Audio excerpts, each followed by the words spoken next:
बहुत साल पहले की बात है। बसंतपुर नाम का एक सुंदर और समृद्ध गांव था। वहाँ के लोग आपस में मिलजुल कर रहते थे और हर कोई अपने काम में व्यस्त रहता था। जीवन सुखमय था। एक दिन उस गांव में एक साधु बाबा आए। उन्होंने गांव वालों को इकट्ठा किया और गंभीर स्वर में कहा, इस गांव पर एक भयंकर संकट आने वाला है। तुम सब सावधान रहो, आपसी मतभेद भूलकर एक साथ काम करो और प्रकृति के प्रति सम्मान रखो।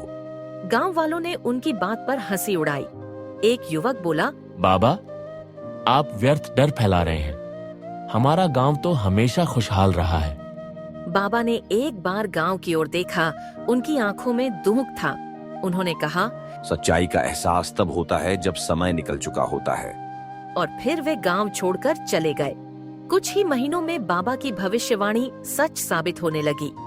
गांव में वर्षा नहीं हुई, खेत सूख गए, पानी की किल्लत होने लगी और फिर डर, निराशा और दुख ने गांव को घेर लिया। अब सबको बाबा की कही बात याद आई। लोग पछताने लगे और रमेश नाम का एक युवक बोला, हमें बाबा को ढूंढना होगा। शायद वही हमें इस संकट से निकालने का रास्ता बता सकें।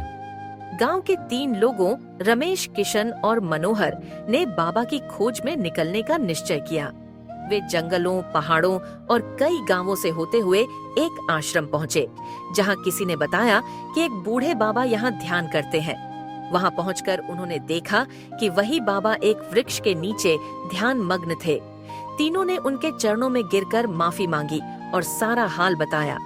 बाबा ने शांति से आंखें खोली और कहा, संकट का समय चेतावनी के बाद आता है, लेकिन समाधान तब मिलता है जब लोग अपनी गलतियां मानकर बदलाव को अपनाते हैं।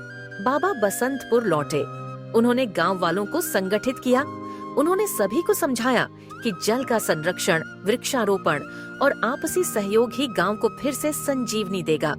गांव वालों ने मिलकर काम शुरू किया। धीरे धीरे प्रकृति भी उन पर कृपा करने लगी। फिर से वर्षा हुई, खेत लहलहाने लगे और गांव में खुशहाली लौट आई।